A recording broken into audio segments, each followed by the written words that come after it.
Hello मित्रों, दोस्तों, भाइयों, बहनों, बेटियों।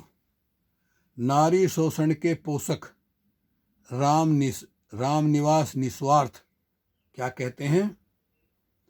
नारी शोषण के पोषक नारी के बारे में तुलसीदास लिखते हैं रामचरितमानस में। विधि ही ने नार हृदय गति जानी, सकल कपट अध अवगुण खानी। सहसा अनरंत चपला माया, अभय अविवेक असोच अदाया। भ्राता पिता पुत्र उर्गारी, पुरुष मनोहर निरखत नारी। देखिए क्या कह गए तुलसीदास जी। और इन्हीं तुलसीदास जी की रामायण पढ़ी जाती है भारत में। क्या कह गए तुलसीदास जी? तुलसीदास जी कहते हैं परमात्मा भगवान भी नारी के दिल की बात नहीं जानता। वह पूर्ण रूप से कपटी, नीच और अवगुणों की खान होती है। देखिए, तुलसी ने भी एक महिला से जन्म लिया। वह स्वभाव से झूठी, जाल में फंसाने वाली, मन ललचाने वाली होती है, या वह बुरा काम करते समय अभय रहती है, निर्भय रहती। देखिए, डर नहीं लगता उसे। बिना बुद्धि और बिना सोच के अदाओं का जाल फेंकती है। मनोहर पुरुष को देखकर वह कामुक हो जाती है, चाहे वह उसके सुंदर भाई, पिता या पुत्र ही क्यों ना हो, वह उन्हीं पर आसक्त हो जाती है।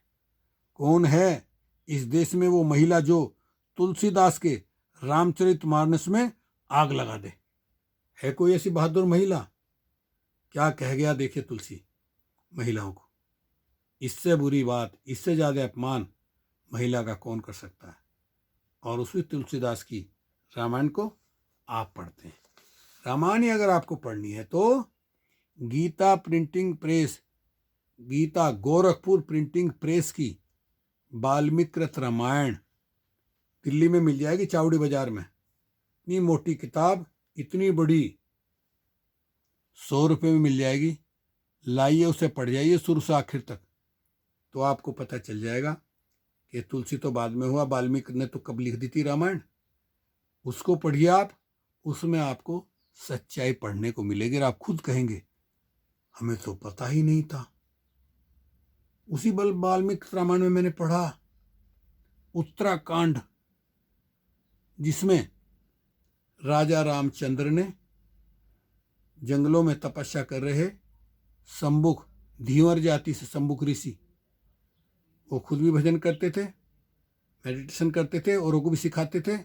लेकिन ब्राह्मणों को अच्छा नहीं लगा कि हमारे होते हुए कोई शूद्र तपस्या करे, दूसरों को उपदेश दे।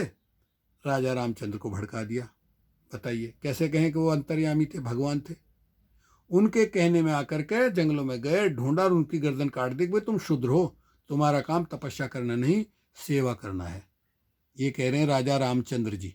मैं नहीं कह रहा हूं, पढ़िए ला करके वाल्मीकृत रामायण, गीता प्रिंटिंग प्रेस गोरखपुर से छपी वो किताब, उसे पढ़िए आप, तो आपको सारी जानकारी मिल जाएगी, सच्चाई का पता चल जाएगा।